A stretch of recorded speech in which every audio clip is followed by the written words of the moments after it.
Love It or Leave It, the first episode came out on Friday. Yeah, Saturday. So some of the cable news critique was in that episode as well. It did come up. So if you could change one thing about this format, what would it be? So I think, well, look, I think that you've been a great bulwark against the kind of... You don't have to say that. Skip that. No, part. I'll skip it.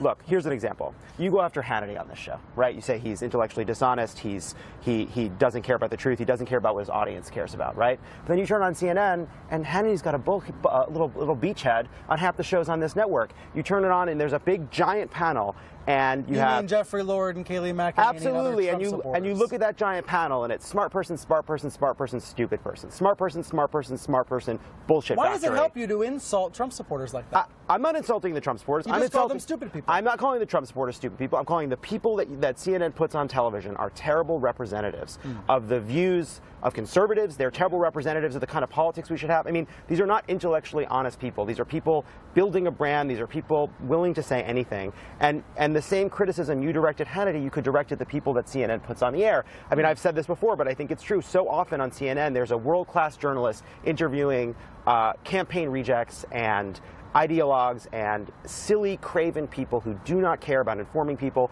that aren't there to kind of help people understand what's going on in the news. And the thing is, there are millions of people who say every day, we don't like this, right? You look at every single poll. But millions are also watching it. We're all getting a ratings bump. We're all getting a ratings bump. I wish I had Jason Miller here to react to you right now. You're saying these people aren't intellectually honest. What I'm saying is, over and over again, you have polls that say, people hate the news. And it is not sustainable to have an entire... Look, some of that is partisanship, right? That's liberals saying that our side's not represented well.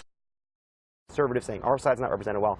But how is it sustainable that we all cannot stand the way the news comes at us, right? And not just the substance of it, but the way it's delivered. And I think what we have found with this company is that there's an appetite for something different, for something that's at times serious, but doesn't take itself seriously. Is it anything more, though, than preaching to the choir? Because the point of those bookings all across cable news is to have a variety of opinions. No, and I understand that. Look, we have conservative guests on, we've had Republican guests on, and we hear all the time from people that are either people that haven't been involved in politics before, or maybe thought they were more conservative, or they still are Republicans, but they like listening to us because, I think sometimes we probably we're biased all the time, but we're honest about our biases. We talk about what we care about. Biased all the time, but honest about it. That's what we're honest about our own biases, right? We're trying to have a no BS. I've said it once. I'm not sure if it's even allowed.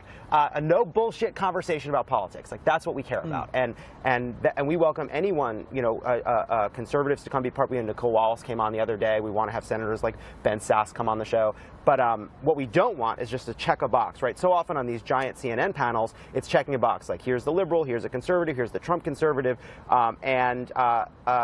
I just don't know what the value is of that conversation. Who comes away well, from I think we need to hear what all of them are thinking. Who comes away from a 10-person panel on CNN thinking, wow, I really understand that story and I feel super pleased with my experience? All right, next time you come back, I'm going to try to book you with 7 other people. Please. And we'll try to make it work. But I can overwhelm 7 people. Oh, okay. All right, Jon, great to see you. Thank you for